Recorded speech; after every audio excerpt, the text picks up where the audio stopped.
Hello, welcome back to the MDL SA Qualifiers with me, NomadCasts. I'm with Clairvoyance, and we are getting into game number 2 of Infamous vs SG in this best of 5 finals to find out who is going to make it to the LAN. Getting over to Changsha, who's it going to be? Well, last game we saw SG with a very strong laning phase, and Infamous actually managing to come back quite spectacularly after the very troubled early game, and just basically win things on the back of a crazy Luna. And well, I mean, what were the main factors of these team fights which were making Infamous win from the back foot? I would say diligence and vision. I think they had the idea that they're going into these fights with the vision, and they had the understanding that they're going to kite them, and that's pretty much exactly what they did. Right? SG didn't seem prepared for it at all. They took some fights without vision. They went into them, missed some of their critical abilities in Chronosphere, and wasn't able to get the job done. So. Alrighty, well, new game, new draft. SG seems to be coming with a completely different mindset as they pick up the Death Prophet and the Elder Titan. Interesting they ban out the Pepita Viper as well, as expected. Yeah, it's obviously if you want to pick DP, Viper is one of the banes of your existence. You have all this magic damage, you want to sap them, walk with them, and corrosive skin, as well as all this poison coming out of the Viper. It just cancers you up, you know. You just don't want to survive anymore, and it pretty much kills you that way. I think on this note, with the DP Elder Titan, this is something that VGJ has ran in the past, and we don't like this. One of the reasons is because Elder Titan is a hero that wants to set up with the stuns, and if you've ever seen DP siphon into a team fight, the Echo Stomp, like, it just gets removed. You know what I mean? Yeah. So you just wake up the targets that you want to stun up and kind of channel with your abilities, and it's kind of like counterintuitive, counterproductive. Okay, right. So, meanwhile, Infamous are going to pick up the Dark Willow and the Sand King, and these two guys, they work pretty well together. I mean, not a massive amount of synergy, but as we say, well, as you said, Dark Willow just works well with everybody, so you can basically pick her up and find a nice combo somewhere along the line. 10 seconds. Yeah, it's actually the same thing for Sand King. Sand King's probably one of the most banned and picked heroes this current patch. For the exact same reason. He kind of works well with everything as well, and he can play multiple positions. So yeah. I would say Infamous, they picked first pick when they had the choice this game. And this is pretty much what you would expect out of any team, like, you know, Liquid and VP. And actually, I can't say the same for Liquid and Secret because they're too much like outliers in their picks, but VP would pick this. They would go into Sand King and they would go into like Disruptor or Willow. Most other teams will do the same if they value the Willow. There's some teams that still don't value the Willow as much. I would say Secret's one of them. They are fools. Yeah, I mean, I don't know about that. You know, they just have their own strats, but yeah. Yeah. Dark Willow hero, very powerful. Most teams will pick it. Though I wasn't seriously calling Secret fools there, and it's just of course not. They're the three, one of the three best. Yeah, top three. Reaction. Okay, so SG Sports, I mean, they're gonna take things in a new direction after the last game, because that was a pretty soul-crushing defeat from them to come ahead so hard in the laning phase and then to drop it so quickly as well. It's got to really affect the confidence of your players, so wiping the board clean, going for something completely different is what I'd like to see, and maybe we might see them pumping out something a little different. They're gonna go for the Rubik for now. Okay. Wow. Big steals. Yeah, that kind of makes their lineup liable to some types of illusion carries or strong heroes that won't die. Immediately what comes to mind is Terrorblade. Terrorblade doesn't really mind playing against Rubik. Elder Titan is one of the quote-unquote good heroes against TB, but TB can play into Elder Titan just fine. And of course, Death Prophet is not a very good hero against TB because she just has no burst, and she's always a big target for Sunder. If you look at the bans, you actually notice that there are 4 carries banned in this second ban phase. And as Infamous as expected, right? Once again, the Dark Willow, all magic, very bad against spell immunity and dispel. Sand King kind of similar, right?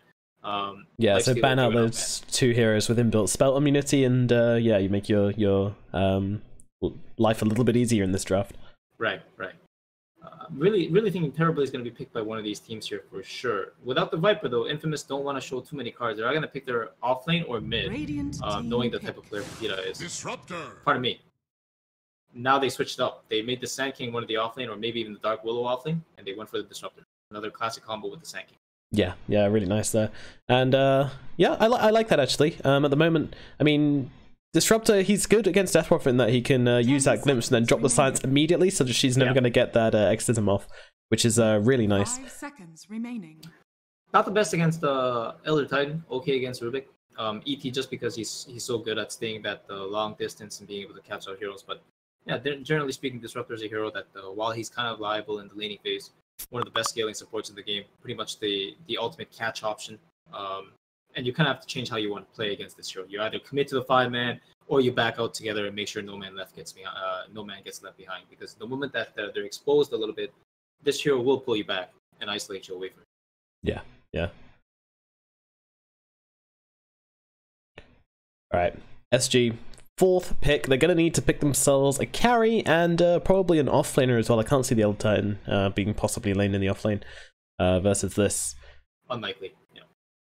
I would say some prospects right now is like Underlord, Tidehunter. Underlord, because if you look at Infamous' 3 heroes, obviously their cores, their most farm-heavy cores aren't picked yet, but it's going to be very good at deterring some of those heroes in terms of pushing as well as just giving general presence to your team. The only problem with Underlord is like there's limitations on reach. So like you want to be able to take the fight, you want to be able to go in deep. Somebody's going to want to go in with the Death Prophet, especially if she decides to buy a blink, right? And you won't be having to have that with Underlord. Furion is actually another way you do it, where you kind of split up their weak supports, bully them in lane phase, and then actually just go for these towers one by one with a strong presence. And I think Infamous are really, really looking at something like a Terrorblade right now. They want something that can tank the Furion in lane. Remaining. They want something that can scale against those 4 heroes that they see. Morphling Terrorblade, these safe laners. You know, they can get the laning phase, they will take over this game. Absolutely. And well, I mean, you saw how it went last game when you said that though. Is it gonna work? Yeah. Yeah, I was gonna say we're gonna have another Void coming up. Luna's banned, and Void is not that good against ET. It's not that good against Rubik. It's not that good against Furion. I mean, it's okay against Furion. And it's alright against DP, I guess. Oh, okay, they're going to go for the Druid. Okay, so patched up a couple of holes in their draft as well. Like, they needed that pushing power. He actually does a lot for this draft. They didn't really have the catch, which Lone Druid kind of... Well, actually, they got disruptors. They do have catch in that. And the tanking. But it definitely brings up the pushing power and the Roshan potential a little bit. It's also a hero that can lane up against the Furion, right? Because the purpose of this Furion is to be down there with the Elder Titan, cancel up the lane, and just bully the supports to the point where they can't help their carry. And if the supports can't help their carry, the carry most of the time can't help themselves. The thing with Lone Druid is a carry that can help himself, right? He has a bear, he can kind of frontline with a little bit, he can harass while getting CM. Self-sufficient, strong, independent. Yeah. Everything. My only problem with this, though, is Lone Druid is really bad against Death Prophet. Because if you've ever seen what Death Prophet does when she Spirit Siphons the Spirit Bear, she gets Alchemist types of regen. It's like 150 HP per second. Like, you're just not going to kill her. Yeah, it's got those little life pack following her around, which is trying to do damage, and I can see that. I really think they should have picked Terrorblade. It looked like an amazing TV game. But maybe, Infamous last game, I thought the same. Maybe they think it's too slow. And I would agree with that, because that hero definitely has some timing issues right now. True, and Infamous, they're all about the tempo, they're all about the aggression, they like to get in, get involved, and start fighting pretty much as soon as possible, and there's the Visage for Infamous, gonna be in that middle lane, and yeah, that's a really nice hero to pick up this time. Very good against Death Prophet. Pretty much the known counter back then when the Familiars had double the damage that they have now. Remember when it used to go down per tick? Yeah, and they used to have to go into the ground to get that damage back. It was strange days. It was the best hero against DP at the time, because basically this Death Prophet would just pop Exorcism, walk to your tower, and then you would just Grave Chill this DP, and then she would just die to the birds and the Soul Assumption every single time.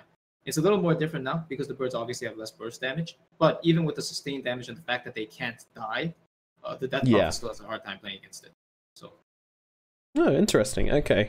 So we're saying it's a Visage favored lane all the same? Oh, it's not a Visage favorite lane. It's a Visage favorite in the game. In the lane itself, the DP Visage is always terrible in lane though. Like, you literally just put a Visage in mid so that he can get level 6 as quickly as possible, I feel. Exactly.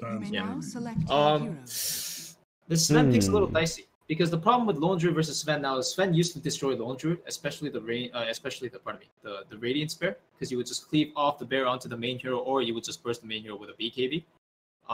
Right now, there's a lot of Lone Druids that go Helm of Dominator into Radiance or into Maelstrom, like whatever the build, right? But it's just very good. And they can get this range of Lone Druid as well and kite the Sven indefinitely. So I'm not too sure about the Sven pick. I won't lie. I'm not very convinced about it. But they do have a very strong 5-man timing. Like, if the Furion is able to get a couple towers at the start of the game, then the Sven can possibly snowball, get Roshan, and high ground with the DP Exorcism. No, and another thing about the Sven pick as well is with the Dark Widow and a Sand King, these are two heroes which can't really be blinked on and immediately cleaved up, you know? Like, Dark Widow, she's got the Shadow Realm, she's going to go somewhere else. You're not really interested. Sand King as well. He's got 2 ways to get away from the Sven. So in terms of jumping on the backlines and just blowing up some supports, that's not really going to happen unless you find the Disruptor. Exactly. This is not the game. As you say, Disruptor is pretty much the only target that's susceptible to that blink initiation. And, you know, the Sven hero, his greatest weakness is that at one point he just gets kited, right? Because he just blows all his load, uses all his kit, pops his ulti, pops BKB, and 9 seconds later, like, what does he do? I can't find a target to attack. And Infamous, as you say, they have some very hard to kill heroes. So in theory, once again, I think this time around, Infamous has the better draft. But that wasn't who won last game, in my opinion, last game. So we'll see what happens this game. Alrighty then, let's get into it. This is going to be the second match in this best of 5 series. Infamous versus SG Esports. Who's going to take it? Well, I think our money is looking on Infamous again. Very strong draft, but of course there are always options. Anything can happen in Dota 2. And I mean, what are the strengths of SG's draft? I mean, they've got this Death Prophet, obviously. She's looking to have a decent enough game, provided they can shut down this Visage. And you know, if they take down this Visage early enough on the team fights, then I'm not sure the Lone Druid on his own can do enough to stop this Death Prophet just running it with Exorcism. Right. So I would say the one thing that SG can abuse this game against Infamous is that they don't actually have that much damage beyond the magical burst coming out of like some ultimates and some smokes.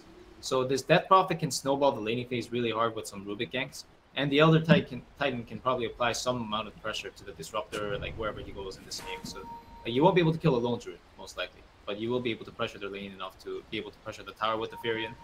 And possibly even kill the Spirit Bear itself. Yeah. And that might be good enough to give them a timing, you know, to abuse the tempo and get some towers. Well, like Selga just placed the most obvious ward of his life, which will be taken out quite quickly. He did it under all 5 heroes on the side of SG, and just came right up here and plopped it down and didn't even know they were there. So, alas. Oh, it's actually... Oh, okay, the treants are running out. There you go. Yeah, these treants going to be quite annoying this game, just scouting at the moment, looking for information and doing maybe a tiny bit of harass damage. And yeah, Leposa in the off lane should be fine, I think. I don't know. I think it's like not good, but it's not too bad either with Tholicore here. It shouldn't be too bad, but at the same time, actually, you know what? It'll be good. It'll be good. The Furion went the Orb of Venom, which is a very good range item right now. Obviously, it does like 15 damage every time you hit it. So I think they're going to be able to win the harass. Yeah, and I'm wondering if he's going to pick up. We saw in the other game. I think Mad Kings had a Furion where they went Orb of Venom into the other one. What's that other? The Blightstone, and that was doing a ton. Like they just made their treants like be able to hit so hard, and that was laying down some really hard harass. So I wonder if Leposa's going to do that as well. It doesn't look like it right now. It's got the wand lined up, but yeah, as we see Tholicore just fighting it with his Excelgood.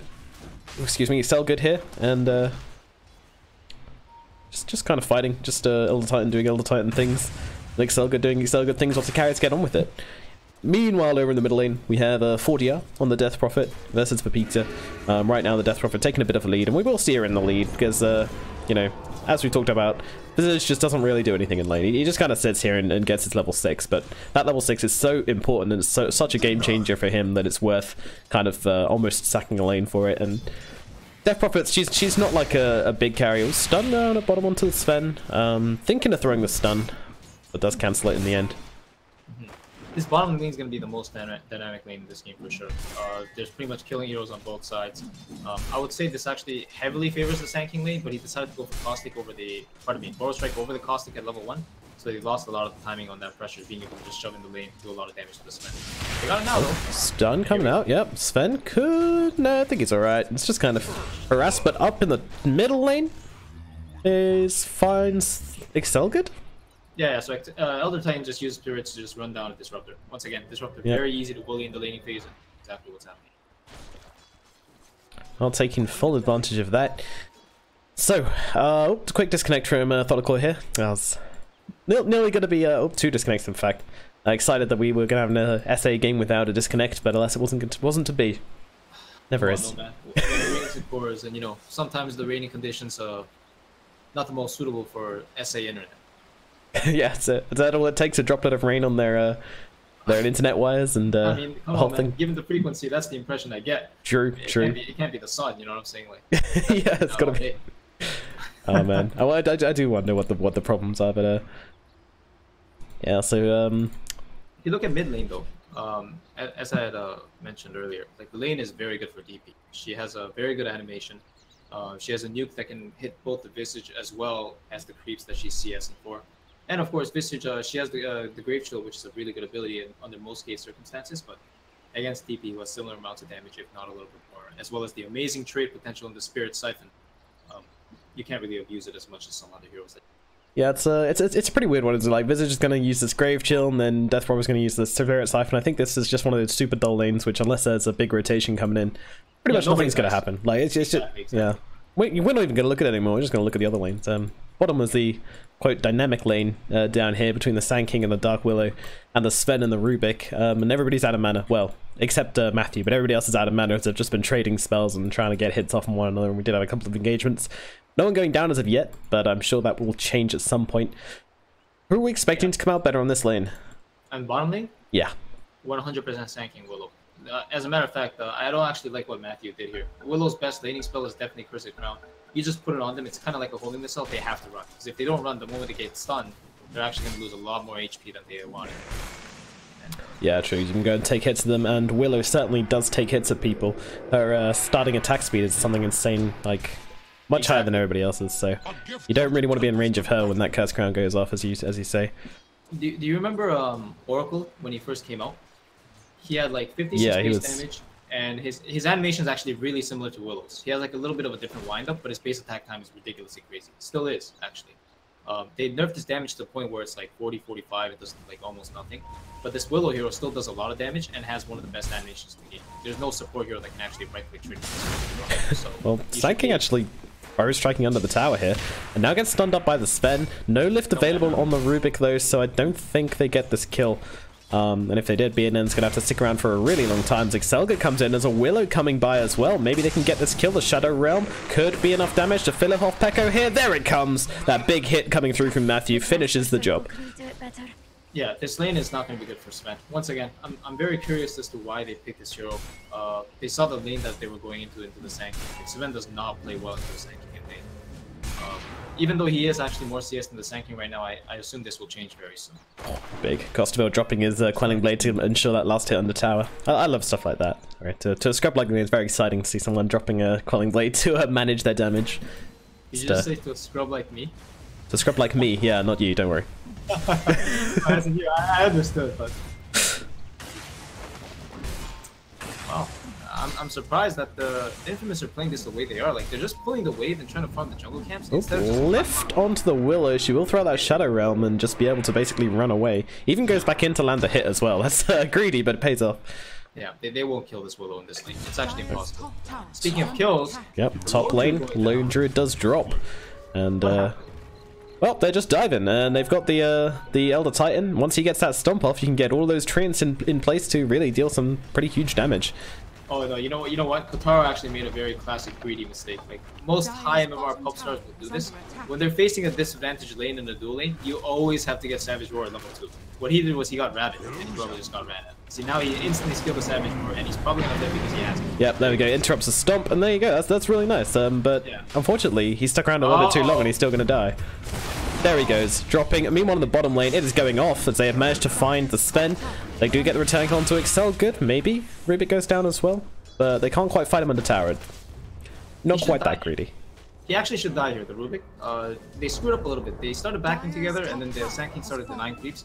If he just hit Caustic on 2 of those creeps and stunned the Rubik, he would have probably just popped like the Willow W and just the right clicks. Regardless, they still came out ahead of the exchange, even though SG are 2k gold ahead, entirely because they were able to take the tower. And actually, now that I say that, Lone Druid did die twice, so this is probably like really bad for them. Yeah, it's pretty. I mean, is it worth how well the bottom lane's going in return for how bad this Lone Druid's having a time? No, it's not. No, it's not. Because the Sven will catch up more, especially if they have stacks. And the Lone Druid, like the purpose of this Lone Druid pick this game was entirely to be able to deal with this thing and be self-sustained, right? Right. And basically, the purpose of the pick is being defeated by SG, and they're not doing anything to salvage the situation. So this is like double downing on that. So I'll say this actually hurts Infamous a lot more than SG. Okay, right. And so do you think maybe the point of this Sven pick could have been to just kind of sack him and just say, hey, you know what, dude? We're going to stack for you. We're gonna get you the farm to come back into this game. Just sit down at bottom, be the punching bag, take a couple of hits, and then... I'm 100% sure like that's the idea, right? Because obviously there's not too many heroes that can catch up with that kind of cleave. But Sven's still not the best hero for them. You know? No, well, the Jara was banned, so that's... Yeah. Could have picked Reducer or something, but... If I look at the hero list, I'm sure I could come up with that kind of just passed me right now. But like, I'm pretty sure Sven is just not the option you want. Alright, well, we do have the level 6 Death Prophet going for the Exorcism, so might be pushing a tower soon. But of course, you got that Visage now with his birds up as well, so he has hit his level 6 and ready to go.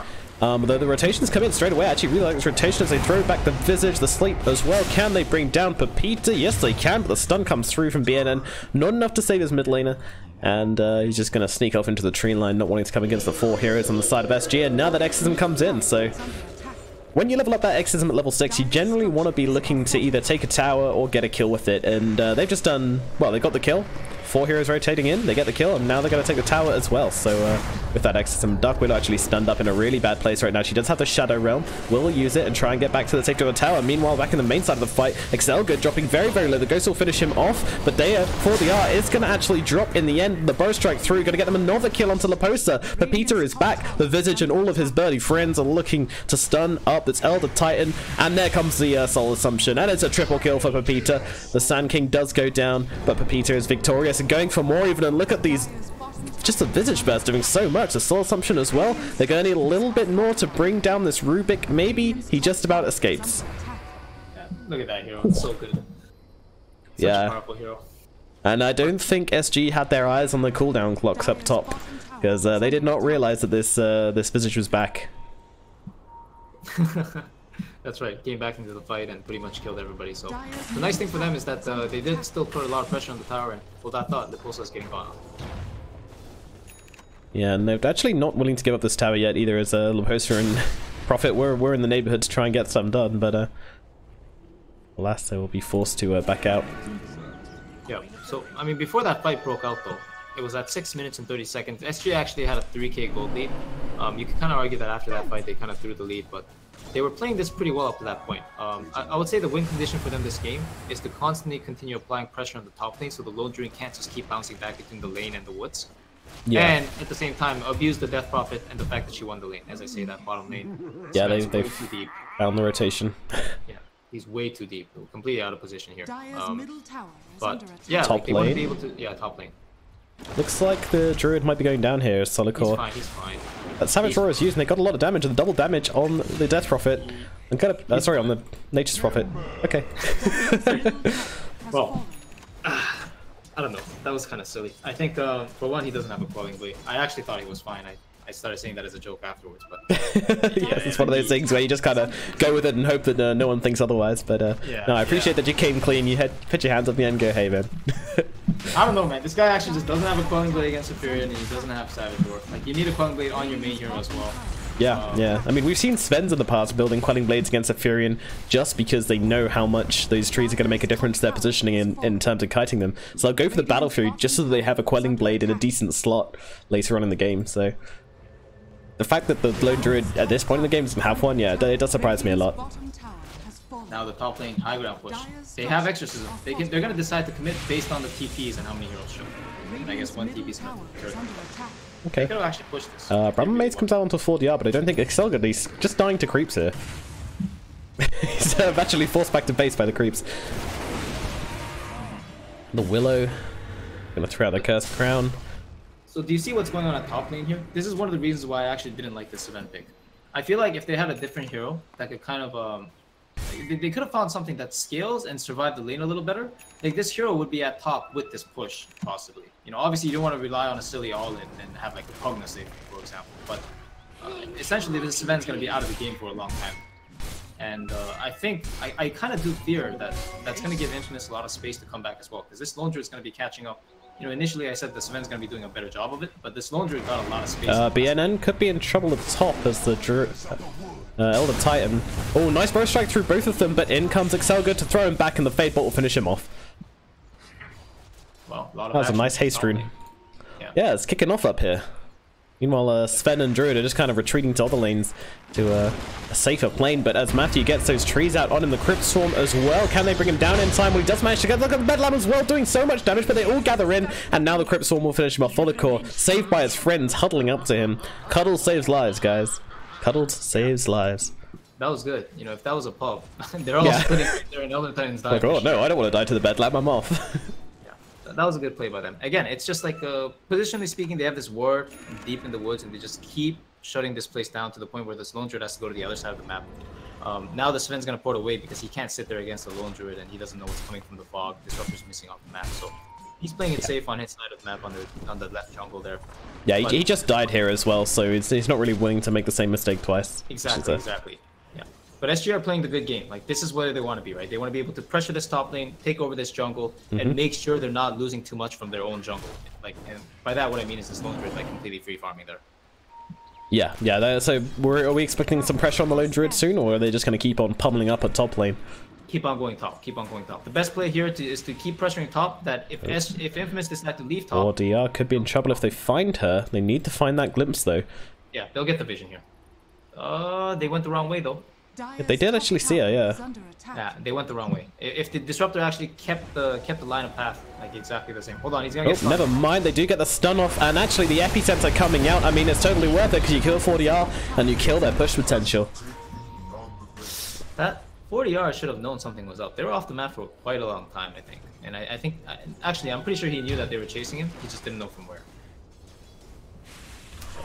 Assumed he was safe on his side of the map, perhaps. I'm not too sure, but yeah, unfortunately, did stick around. I mean, he clearly made a beeline for his side of the map, and then once he was there, he was like, right, I'm not gonna come past the river, so I can just kick back and relax. And unfortunately, did get punished for that.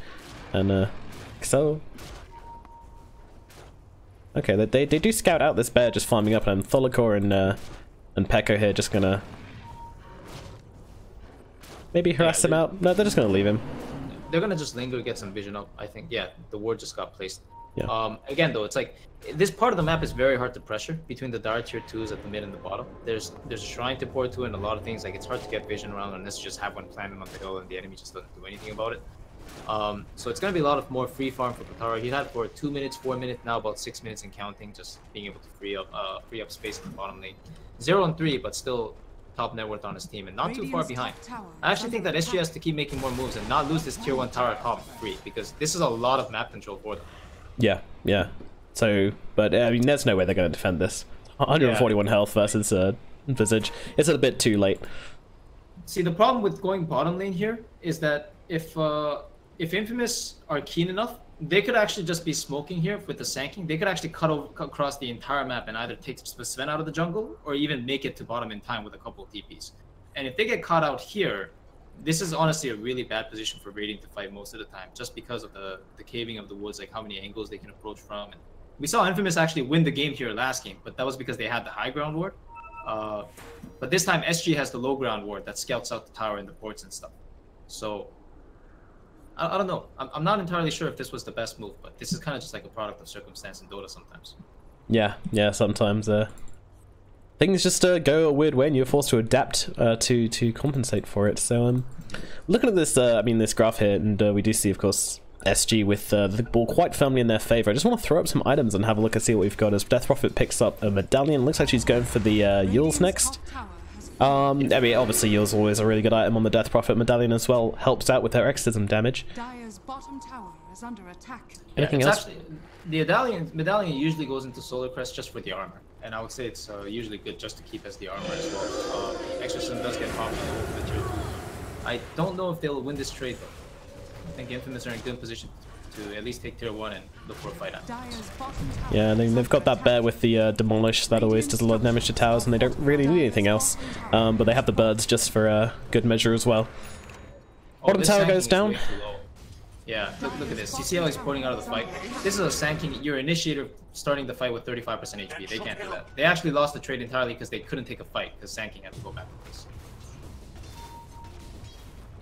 Yeah, well, look at these net worths. It's unsurprising that we have the Nature's Prophet well on top. Just farming up this top lane, constantly pushing it out, constantly using those treants, and nearly got himself a full orchid. This is going to increase their pickup potential. I mean, it's not very good versus the Druid, but there's plenty of other heroes to use it on in this game. In fact, it's not even got good versus the Village either. Actually, not sure how much I value this pickup. I mean, I guess just the ability to take out the Dark Willow and the Sand King before the fight could, or in the fight, could be really big. These guys have big, like, fight-changing heroes, skills and ultimates, which stopping them from using can make all the difference. And they actually find a kill in the bottom lane. Yeah, a nicely ward placed was able to just scout out a hero going to the side there, or rather they were in position for it. So good job by them using the ward that they have placed earlier. Regarding the itemization of Furion, you're talking about the Orchid, right? Yeah. Yeah, it's honestly this hero can't play without an Orchid, because he's like, look at this, he's like 11-12 minutes into the game, he's the highest most farmed hero, but Furion is like never the strong hero, you know what I mean? Like, if he shows, heroes are gonna run at this guy and they're gonna know that he can die, and it's always very scary to have that. But you can't really build defensive items on Furion, you know what I mean? You can't just go BKB Shivas and expect to have impact. So you have to just like make the offense to the point where it's like a killer attempt. It's like they have to know it's either me or you for sure. True. That is a good point to make. I mean, yeah, Prophet, despite always being at the top of the net worth chart in on the winning team, yeah, as you say, he just doesn't make the impact as other heroes do with that farm. So in a way, he needs to be top of the net worth just to draw level with other heroes in the game. And interesting. That TP is not going to work, is it? Oh, it does work. He cancelled his ultimate. Why? He cancelled the ult. Okay. I guess he thought that the Cursed Crown would come out. I don't know. Matthew, questions to be asked. Yikes, that would have been a big kill. You know, if this is a 5-position support, one of the heroes at the bottom of the net worth, killing the most farmed hero. If you read the recent patch notes, that's a lot of gold transfer. Yeah, that is. Okay, well, you know, I guess he just thought the Cursed Crown would go. That's got to be it, right? Like, there's no way. Yeah. The ulti's always worth committing. So Laposa, getting away with murder pretty much. It's funny as well because he actually sprouted before the Dark Willow committed onto him. If he hadn't done that sprout, then I reckon he probably would have sprouted himself, and then Dark Willow would have used the Terrorize without hesitation, and he would have died. So yeah, that's kind of funny. Trapped himself into unlucky. The cage of death. Yep. Well, Dota, it's an interesting game. There's those little subtleties. Look at Pekko in the bottom lane actually lining up for the Sand King here. He just needs a couple of other heroes, and they can maybe get a kill, but there's no one around, so Pekko's just kind of sitting here again. We saw this last game as well, where he just kind of spends a lot of time in the trees. Yeah, the tree sitter for sure. It's good for Ruby to do this, though. It's good for him to do this. Cut the wave and then TP out. And Savage Roar won't. Nah, Savage Roar won't be there. Oh, never mind. Excelgud is there with the glimpse, and Rubik, he's dead. He's gonna steal the Roar, just cause. Might as well. Yeah, so like this is the type of thing, honestly, like this will never happen in like a tier 1 Dota, you know what I mean? Like that, you can't clear the creep wave and just show yourself and die like that. Well, Elder Titan's in trouble as well, as he is caught out and will be assassinated by Pepita and his little doves of death. Yeah, I mean, I don't want to harp too much on a simple mistake. It can happen to anyone, but it just won't happen at the highest level. Like you're gonna clear a creep wave, you need to get rid of all the creeps, make sure you're out of vision. The moment you get in vision like that, that's gonna happen every time against a good team. Yeah. And Costabile, again, just kind of sitting in the trees, maybe looking to do the same thing. Hopefully won't make the same mistake as his teammate did, as the pings come out. And Sven just going to quickly disconnect. So maybe that's what he was doing in the trees. Maybe he was just turning off his router or something. No, I mean, staying in the trees is definitely the correct play, though. You want to play around your vision, and at this point in the game, this Rubik doesn't have many play options. Like, we see how many times like he's camped and the heroes are just walking by this ward, but he can't do anything, right? Like, his partner is Elder Titan, like in the safe lane jungle. Like he's not going to be able to execute or apply that kill pressure. So it has to be in the form of one of the cores in like Furion or something. But Furion was farming his Orchid. Sven's busy farming as well because he's behind. He was behind anyway. Now he's top net worth. And DP obviously is not a hero that can just walk across the entire map just to get to a place and then execute a game. He doesn't have the initiation. He doesn't have the guaranteed burst. So in that sense, cutting the creep wave was the correct play. And I think he should actually just constantly look to sit in the trees and look for another lift into another, impale or something like that, if he can steal it. Okay, well, Sven's still sorting things out, but yeah. So let's just have a quick look at the items again, as Sven is working towards that BKB, which he'll have very shortly. Is that high ground time for SG if they get the BKB on the Sven? I would say they need BKB and one more item as well as the Aegis. I think this game, high ground scenario, is a little tough because you're going up against a Disruptor Sand King as well as a Lone Druid. Yeah, The problem with the biggest issue is actually the Lone Druid and the Visage for sure, because these heroes just won't die on the high ground push. Like Visage Birds are so good at holding the high ground, the choke point, and obviously the Lone Druid Bear is like, if he ever gets a root on a hero that's sieging or something, that might just be the time for Sand King to go in with an epicenter. So it's pretty scary. Really good high ground defenders. Yeah. The most important thing is they don't actually want to commit too deep. And the thing is, these heroes have like a degree of reach that they put on you. Like the Lone Druid, it's very hard to get to. So yeah, they'll have to be careful with this one. They can just get some kills though. That might be the case. Like they're looking for it right now. Seven sitting in the trees. I mean, cost to build. If he wants to, he can just pop the ulti and maybe blow up one of these guys. But then the other one would kill him. And yeah, it's not worth. He's getting out already. You. There's no way you always have that question though, don't you? Just like, I know he shouldn't, but maybe he will. You just gotta keep an eye. After game 1, I wouldn't put anything past these guys. Sometimes you just gotta send it, you know? You just gotta go for it. No, I mean, for sure they're good players. It's just things happen. I mean, I feel like if they, you know, the winner of this reaches the land, I feel like when they get to the land, you know, do you reckon the clowniness will slow down a little bit, or do you reckon they're still just gonna, is that ingrained into their being and who they are as players? Oh, jump down here on the top lane as they silence up that Sand King. Do they have enough damage to bring him down before? Nope, so he's gonna get the Burrow Striker way into the tree line and running very quickly in the blink as well. BNN is gonna survive. Yeah, and Rubik didn't get the Impale either, did he? No, that's good. Space. Yeah, but a big smoke coming out from Infamous here. As the Astral, oh look at this, so the Astral came to scout the Roshan pit. They were smoked, they saw it, they just waited either side as it went through to check, and then now that the Rosh is up, they're just gonna run in. There's another Astral gonna come in, it's gonna see them all, and it's gonna stomp as well, so they just need to clear out. How quickly can SG get there? But yeah, and if they can pick him up before the Roshan fight, but look at this Earthsplitter coming through, it's going to do quite a lot. Nope, never mind, nobody's actually caught inside it. The Rosh is going to fall. He can't find the Aegis, though. There we go, he will pick it up on Lone Druid. Meanwhile, Excel Good is going to go down. Costabile chasing, who can he find? He can't seem to find anybody here, at least he'll get himself a little teddy bear. Kind of like a consolation prize at a fairground, but unfortunately, no heroes other than the Disruptor go down, who did buy back to get straight back into this fight, but it does look like the fight is over. Never mind. Matthew caught out in the back lines. That Fury and Ultimate with the Elder Titan Spirit, it's such a good synergy. It gives vision and it amps the damage, and then all of a sudden, boom, Wrath of Nature for 700 damage. Yeah, true. That's pretty insane, and really gives you the long range pick-off you sometimes need to finish somebody off. Sand King is very farmed, I'd like to say. He's going for a Boots Travel. He has the money for it if he wants to buy. It's just sitting on his quick buy. Yeah, but I do think this game he might want something like a Yules to get rid of the potential like stuns and the True. Oh, playing with Depth Fire here as he actually Falstaffs away from the stomp. Now they've got nothing, so he does TP himself out of there and will survive. So nice read from him. Yeah.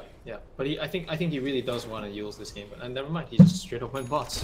He's just gonna be split pushing all game, just being a piece of cancer, you know, on the side lanes. Yeah, making space. Oh, who do they find? The damage out onto Visage isn't that much yet, but now they've eaten through the Gravekeeper's Cloak, it will start hitting harder. And they do find that kill onto Pepito. That is a mega kill streak. So quite a decent amount of gold. It's actually Ford Yar who took that. And that's going to help her out towards her BKB as well. Oh, stun. Oh, yeah. Okay. Yeah. They're starting to crumble pretty hard. That was actually just a chain of like a series of chain deaths. You know, one by one they just go. They're going to lose 2 towers. Yeah, we've all been there. Yikes, this is looking real bad. All of a sudden the 5k gold becomes a 10k gold lead even after Infamous was the one that got Roshan, by the way. And Lone Druid, if he dies here, oh boy. Yeah, that could be huge. It's so close. Ooh, it's just gonna make it out. Meanwhile, the Sand King gonna just epicenter creeps. I mean, I assume he was looking to come in on that fight, and then the Lone Druid said, no, I'm gonna TP out. And then the Sand King was just like, okay, well, I won't blink in then. I don't want to die, so yeah, get the efficiency, eat some creeps up. Why cancel? Sure. Let's look at the silver lining and all this. He's definitely able to farm some creep camps there. Honestly though, good move by them. There's no way they take that fight. Lone Druid would have died twice for sure with the Aegis there, and Sand King would have probably not gotten a kill out of it either. Yeah, no, definitely not. I mean, these guys are just super tanky right now on the side of SG. The only one who's really gonna, I mean, well, even the Rubik isn't gonna die to it because he's got the null field, though he does usually have it on aggressive. Is that the right, like, is it usual to just keep it on aggressive all the time, or do you want to kind of wait until a big fight comes in, a big epicenter or something comes in, and then change it to defensive, or are you just going to stick it on offensive the whole time? I'm of the belief that most Rubiks don't bother switching in the fights, but I think you always want to start with the aggressive because you're expecting that you're going to go into them and you need to take down the targets as soon as possible. That's going to be the biggest impact in the fight, right? Whether a guy dies or not. Yeah. And then obviously like 3-4 seconds into the fight, if you change it to defensive, like it's obviously a really smart thing to do. Yeah, but it's one of these new features which people are still kind of figuring out, you know, even though it's been around for quite a long time now, but still it's something that people don't always think about right now. Yeah, yeah, exactly. Sure. It's not ingrained into the Dota knowledge, and they guessed the wrong way for the Sand King, and once again, he's going to find his way out of here. And with that Blink, that Force Staff, and the Boots of Travel as well, he is a very tricky hero to hunt down. Yeah, I guess the Boots of Travel does make sense, and with the logic in mind, like they're kind of behind, they recognize it, they don't really want to fight, so at the same time this lone druid, oh, good play. Limps back, and that actually saves him. I think Control X gets out here. Yeah, he didn't actually blink right in front of him and Stormbolt in time, which was the mistake, because if he got the stun off, the other Titan would have followed up and the lone druid would have died even with the Hurricane play. So that was actually really close. They're kind of living on the edge with that play, and it paid off. Yeah, it does, and I mean, well, Infamous have been doing a lot of that, but between their Sand King and their Lone Druid, just kind of living on the edge, making the risky positionings and stuff. You know, we saw it down bottom as well when he had to TP out, and the Sand King just constantly dodging. And I guess it's got to be messing with SG a lot. You know, they keep missing opportunities. They're starting to slow down, even though they've had some really good fights. They are farming well, but I mean, honestly, when you're this behind, like 10k gold at 25 minutes, you have to play like this. You have to play in a way where you're deep, to the point where they have to show their heroes to kill you. And when they do, and if you die, like they're still on their side of the map. Because if you play safe, like if you see Matthew might be dead here. Yeah, you see where he's dying right now. If there was a creep wave with this turns into a push right away. And with an 11k disadvantage now, like they're not gonna be able to hold that push. So, yeah, again, here we go. Like they have a creep wave. Yeah, they have the creeps. Try for it a bit, and this is like the worst case scenario. So you do kind of have to play really aggressive. And they're using that X system nice and early, so it can't be cancelled or anything. We'll send it back, but the ghosts are still there. Now comes the epicenter. It's quite nice onto 2, but do they have the damage to finish the job? But BKB has popped it, tearing through those pigeons, and Divisage is in a lot of trouble blinking forward. Papita is going to go down, BNN thrown into it, a lot of health being taken off from him. Meanwhile, under the tier 4s, Diara is going deep to try and find this disruptor, and will do so. He died without his ulti. Meanwhile, Lone Druid going to be stunned up in the middle, but they've already lost the racks. Even with this range build, he is able to deal a lot of damage to the Rubik, but can he quite finish him off? Sandstorm used. And yeah, jumping forwards there. At least they get the Druid. Sorry, they get the Rubik. But they do lose the Raxes, and once again, you know, when you die on your side of the map, when you're behind, most of the time the teams will try to push that advantage. Like the advantages are always easiest to push when you have the power play. When you know they're missing a hero or two and you know you have all of your abilities available, that's when you feel the strongest. Not when it's 5v5 and even though you're 20k gold ahead, like they have all 5 heroes. Like heroes make the difference in this game. So anytime you lose even one hero, it's a very critical thing. That's why you don't want to ever be playing safe on your side of the map. You want to be playing aggressive, like to the point where it's stupid and it's silly. Like to just AFK hit a tier 2 tower just to bring 2 heroes there. That's pretty much what space is. Unfortunately, it's overused to the point where people are just dying and everybody's just space creating or something. No, but what you're trying to say, basically, there is such a thing as space creation, but most people don't really know what it is properly. Yeah, I get that. I mean, Prophet's like, when you're on a losing team, Prophet's kind of the king of that, though. I mean, you know, he was known as a Rat King for a while. Now he's kind of the Space King, because he can't really rat and take towers by himself, but, well, he can, but most of the time, he's just there to force rotations. Yeah, he's not the sole threat to your buildings. Oh, nice trees by the poster there, but unfortunately, the Lone Druid does have the Hurricane Pike, so he just flies off down the cliff. Yeah, that was really nice, though. Yeah, if you look at his inventory as well, he's got a BKB, so they're going to actually end it off with the next push. I assume with their map control, they realize all they have to do is just get Roshan and gather his 5. And I assume that's exactly what they're doing. Oh yeah, the Prophet sitting on that BKB. Sven, what was his next big item? Well, he actually went for the Sanjin Yasha and now going for the Assault Cuirass as well, which he nearly has. They're actually running forwards. If they catch the Lone Druid here, this is a big threat taken out. And just look at him fall, tearing through him like a panther through a kitten. That was completely violent. And you know what's worse? The Sand King actually used his epicenter down at bottom, tried to solo kill the Prophet. Wasn't able to get the job done, and the Prophet now heals. They're able to set up a push if they would like, but once again, I think the safe play is definitely to wait for Roche, get the Aegis and the cheese, and they'll be able to handle pretty handle. Yep, and that well, they're coming in through mid. No epicenter for the defense. They're gonna have to force a buyback. Are they gonna back out once that buyback comes and maybe wait for Roshan? They actually don't have to, but I think it's the safe play. Once again, like you don't have to spend ulti. Like why would you just force it? You know what I mean? True. In a real game scenario, like you can just wait. It's a guarantee. Oh, Costerville jumping in, gotta get rooted, and now stunned. The Fear is out as well. It's a fairly good defense. Bedlam coming out onto the Sphere. He's gonna have to be forced to pop his BKB. Does get a nice stun, and the Echo Stomp coming in as well. Chill out. Sorry, Let's reset. Yeah. They should reset. I mean, they do feel like they've used that Death Prophet ulti, so they want to make some use of it. But no, they're going to be nice and disciplined, get themselves back, and probably wait for Roshan, who is actually spawned at the very minimum timer, so he's up right now. And they're just gonna Rosh. The thing with this Rosh now, even without Exorcism, is that Infamous have to respawn because they know like if they get Aegis and Cheese on this VP and the Sven, there's actually no way they win at this point. So this Roshan is gonna be a very big deal. As a matter of fact, they're just moving out right now, running at them because they know there's no Exorcism and they have to get some map control. So SG can't just walk into the pit. yeah, unfortunately, SG did see this one coming, and they backed themselves right the way up. Yeah. Death Prophet. He blinked away just. Come on, just use the pigeons. Nice. Use the pigeons. They can do it. The familiars can find the Death Prophet. Close. Oh, they're gonna back off. They've given up. They think, oh, she's bound to have TP'd out by now. Well, Infamous, they actually have to transition to the Roshan side of the map right now. They actually have to walk across towards the left side, because if they don't, and if they let SG get wards up like this and push in the creep waves, this Roshan is gonna be free. And all the moves that they made in the last minute are gonna have no meaning whatsoever. Looks like that's just gonna be the case. Yeah, it doesn't look like going to be nearly there in time as Costa Beal and Leposa do their work, and Roshan is going to drop very quickly indeed. There is absolutely no response from Infamous for that one, so Rageous going the way of Sven, and all of a sudden this Sven, which we had a pretty bad lane, who we criticized early on and generally didn't like the look of, is now looking very strong, using that comeback potential with the cleave. Yeah. I mean, to be fair, it was predicted for sure that he's gonna farm the best out of this game. Like, yeah, if you give him some space, he's gonna farm faster than the Lone Druid for sure. My only problem was that he wasn't a hero that can apply pressure in the process. But I guess SG realized like they don't. If they have this DP snowballing and this Furion who dominated the lane the way he did, which once again, like in my opinion, shouldn't have happened. Like this Lone Druid shouldn't have died so many times.